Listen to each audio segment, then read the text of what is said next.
Modern Warfare is the best Call of Duty campaign in years. Now, you could argue that's not saying much, especially when last year's Call of Duty didn't even have a campaign, but I wouldn't look at it that way. I really do think there are some standout moments here. The gameplay feels great. You can tell a lot of effort has been made to add variety into the missions, and while there's still a lot of shooting galleries, they do a lot to mix it up, noticeably more than usual. It's brief, but it stays fresh throughout, and in my opinion, is absolutely worth playing.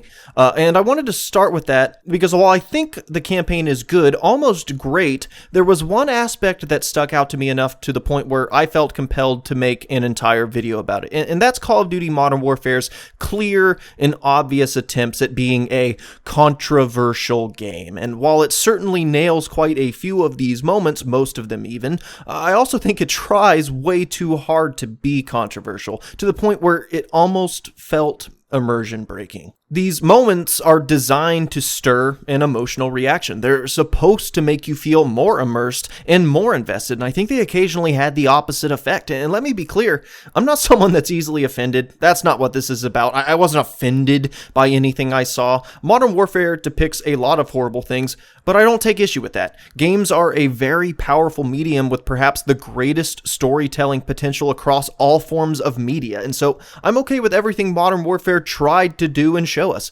But my criticism towards it have nothing to do with what they were trying to show, but rather how they showed it to us. And as a channel that focuses on game design, I thought it would be interesting to look at how Modern Warfare designs its controversies. Needless to say, this video will contain lots of spoilers, and while I'm not personally a very sensitive person, I absolutely understand some people are, and so I do want to give those a fair warning that the subject matter, which is of course the same subject matter as the game itself, is potentially upsetting and disturbing. We will be taking a look at depictions of mass shootings, torture, the killing of children, and generally unpleasant things, and we will be talking about them in a pretty matter-of-fact way. Obviously, these things are horrible, but I'm going to try and not constantly remind you of that. And so if any of that sounds like something you don't want to hear about, might want to pass on this one, and you might want to do so now because we're going to jump into it. After an initial introductory mission, we are introduced to Sergeant Garrick, and this mission takes place shortly before and during a terrorist attack, a mass shooting in Piccadilly Circus. You are thrust into a frantic situation with armed gunmen and innocent people everywhere, and it is very effective. I thought they did a great job with this one. And I think it starts with an underlying theme we will revisit throughout this video.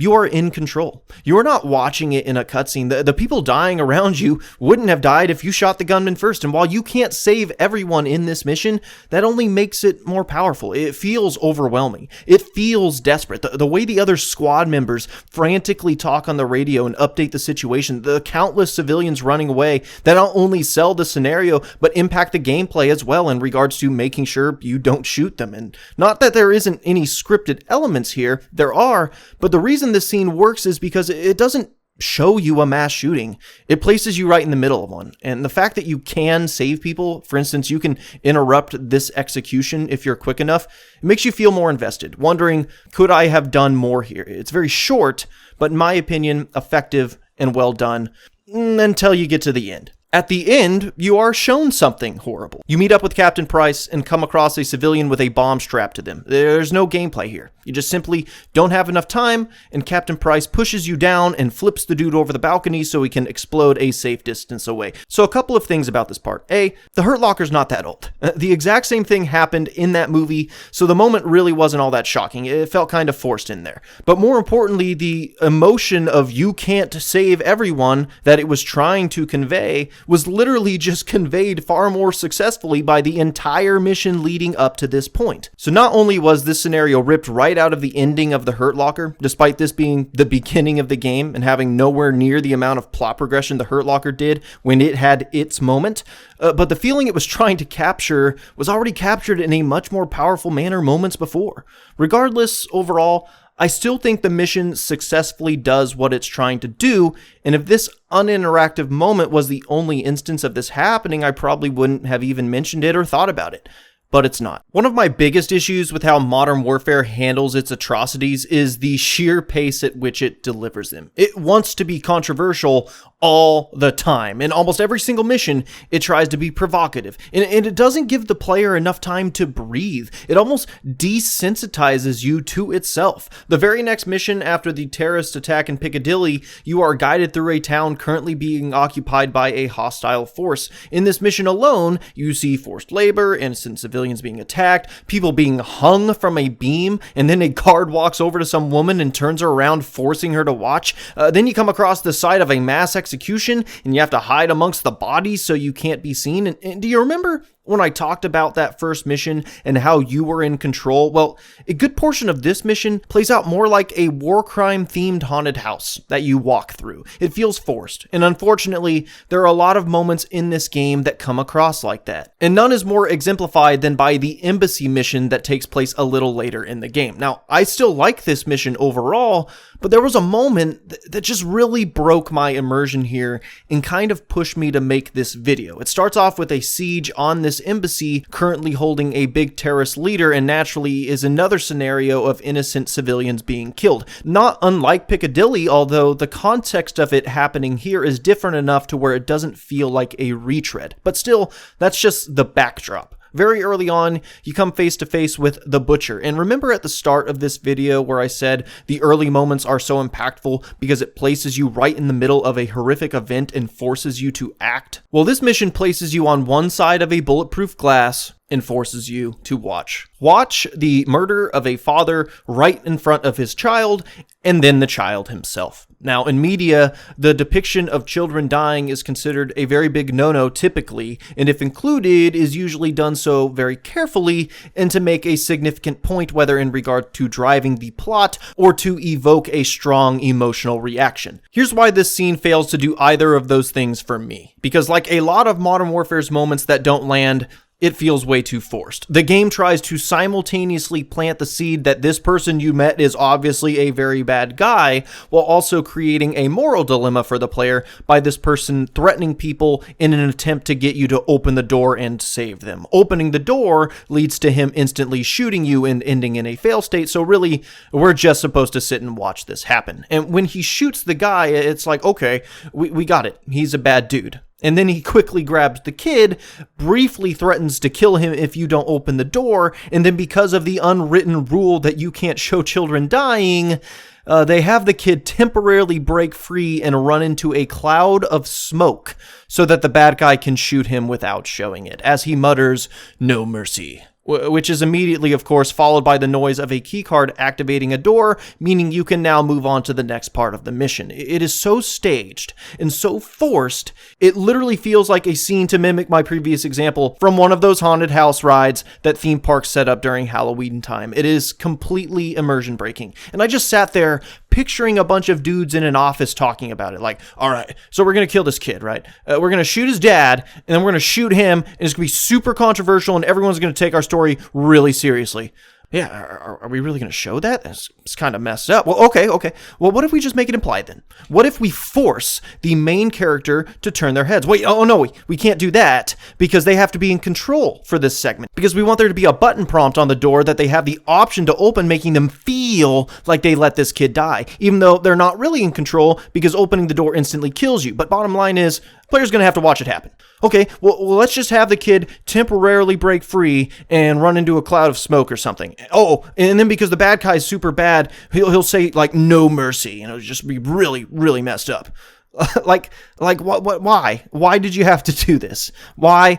Because you had a checklist, and on that checklist, you had to kill a kid in your game. And that's how this feels to me. Maybe you feel differently, but I just couldn't take this scene seriously, and that's obviously not good because the subject matter is extremely serious and absolutely a real consequence of war. And I'm not saying games shouldn't ever attempt to explore this or that Call of Duty shouldn't have. I just don't think Call of Duty did it well at all. Contrast this to something like Schindler's List, a movie that also takes place in a time of war, specifically World War II and the Holocaust, and there's a scene in that movie that depicts a similar tragedy. I'm not going to show it now, but if you have some free time coming up and you haven't seen it, sit down and watch Schindler's List. Pay attention to the film's use of color and its handling of such a tragedy, and let me know if you see the difference. And that's just how this mission starts. A double homicide of a father and son in another mission that features mass casualties of unarmed innocent people. Soon after, you come across another bulletproof glass window, and just as you walk by, it is scripted to have a terrorist walk in and blast the people inside. There's nothing you can do. The game has just perfectly scripted this so you can have a front row seat to the horrors of war. Then later, same mission, we are controlling some cameras, and on the video feed, we get to watch some footage of more civilians being mercilessly gunned down as they desperately crawl away. And the thing is, this section is actually kind of neat. It's the role reversal of a lot of Call of Duty stealth missions, where instead of you being the one following directions on how and when to move, you're the Overwatch. And you're trying to help someone escape by giving her directions. Instantly, I'm more invested in what's happening to this person because I'm interacting with them directly. And the moment where I'm doing so, and she has to leave an injured person she clearly knows to die in order to save herself, that worked a lot better than some of the other moments in this mission, but its impact is lost within the constant barrage of less effective imagery. And you can say, who cares? It's not a big deal. And the problem is, I agree with you. The game wants this to be a big deal, but it doesn't feel like one. It clearly wants to shock you, but it normalizes a lot of the things it tries to shock you with. The last part I'm going to talk about is towards the end of the game, where you go after the butcher, or the bad guy in the yellow shirt. You are off the grid and you're trying to capture him alive in order to get some info on some other plot points. When you confront him, he starts running through the city, and for no good reason, just starts shooting random people. I guess to reinforce that once again, he's a really bad dude, in case you hadn't gotten the message. Like, why would he take the time to just start shooting people while he's running for his life? It's senseless. Any rationalization for this behavior is a pretty big stretch. Guess he was just trying to slow you down by slowing himself down. Anyway, needless to say, we capture him and tie him up for interrogation. He's not talking, so the game has you go out to a van, grab his wife and child out of the van, and walk them to the room so that you can threaten to kill them in front of the bad guy if you don't get the info you need. This is clearly another scene that's supposed to deliver a big, emotional, shocking moment, and does an okay job. The game actually makes you pull the trigger, which I found interesting. The gun turns out not to be loaded, but you nor your character knew that, thus symbolizing your willingness to do it, and also proving to the butcher that you will indeed shoot his family. And after threatening his son once more, the butcher then concedes the info you were looking for. Plot-wise, this is a callback to the beginning of the game where Garrick says, "We need to take the gloves off. These rules of engagement are getting people killed." And this is the gloves off moment. It's intense, it's well acted, and it's still interactive, even giving you the option to opt out if you can't stomach it. The only thing I didn't like is that no matter who you point the gun at, I got the same string of events afterwards. If you pull the trigger in the direction of the family, it makes the most sense and had the most impact. But if you point it at the butcher, which he eggs you on to do, pulling the trigger still has the same dialogue and sequences of events, which to me doesn't make sense, because if the butcher knew I was just going to shoot him like he apparently wanted, and thus denying my ability to gain the information I needed, he probably wouldn't have cared when I reloaded the gun all slow with my intentions now known. Though that is a bit of a nitpick, I guess you could argue he simply feared for his own life. Overall, it could have been done better, but it was decently executed. And I think my main problem is still that while a lot of these moments, even those I criticized, probably would have been fine in isolation, when you look at all of them in the context of the game as a whole, they just simply lose their impact. The pacing and frequency of these moments just absolutely makes you indifferent towards them after only a little bit, and their design is sometimes so forced and easily identified that it actively breaks the immersion and takes you out of the experience. It feels less like they were trying to depict these things for the sake of telling a compelling story and driving a narrative, and more so like they had all of these events thought about ahead of time and just fit as much of them in as they could, kind of like a checklist. Okay, so we need a mass shooting, check. War crimes, check. A child death, check. And then we need to threaten a child in an interrogation scene, check. There's a lot more I haven't even talked about, and yet I feel like even the moments we talked about here in this video are enough to make you go, okay, yeah, we get it. And that's the worst part about this campaign. I actually do think it's pretty good, and it has tons of fantastic moments, but it could have been great if it let those moments breathe. And one example is Clean House. What a great mission. This is for sure going to be a candidate in your top 10 greatest COD missions lists going forward. It's linear, but you're still in control. And as you creep through this completely silent house and start taking out targets, you can hear the desperation of the people upstairs. They are frantically moving and trying to prepare for when you get to them. You can hear their hurried conversations as they talk each other through the situation you've put them in. They try and ambush you, forcing you to take them down. You come across one person who runs to the corner of the room, realizes they have nowhere to go, and so they crawl under the bed and try and shoot you from the only position they felt might still afford them some sort of advantage. You feel their desperation. And along with this, one of the most impactful moments in the game for me, you come into a room where a man is holding a woman hostage as a human shield and begins to fire on you. Like most would do, I very carefully made sure to only hit the man so that the hostage could go free. But then, as she drops to the floor, she looks at you in fear and hurriedly runs to pick up a gun to try and shoot you, forcing you to take her out as well. It plays on our instincts. Our instincts are to save this person. And before we even have time to think about it, our instincts are flipped upside down and we have to kill the person we literally just saved. The entire mission is fantastic. It is so well done and far more impactful than anything Modern Warfare tried to show us. And I wanted to bring this up now that we're towards the end, because I think missions like this prove that Infinity Ward is 100% capable of creating absolutely compelling scenarios. And it can handle this subject matter with finesse and depict it in compelling ways. And I can confidently say, this isn't the only moment in the game that pulls it off. Hell, there are moments that straight up felt like a horror game. They were so effective, and honestly kind of made me think there was some potential for an actual horror game that used realistic depictions of military operations and war zones as a backdrop. For a franchise that is known for explosive set pieces and holding your hand throughout a lot of relatively uninteractive moments throughout its mini campaigns, this one triumphs in leaving you at least some semblance of control. And its standout moments are quiet and intimate. Infinity Ward proves their talent, and I want to see another game that tries to explore the setting in this way. It features moments that are incredibly impactful in isolation,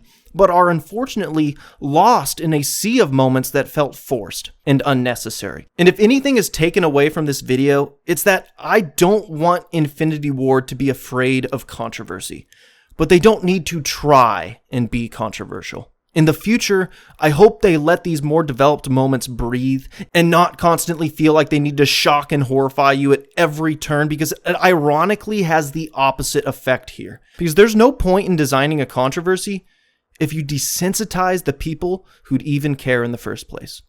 Till next time.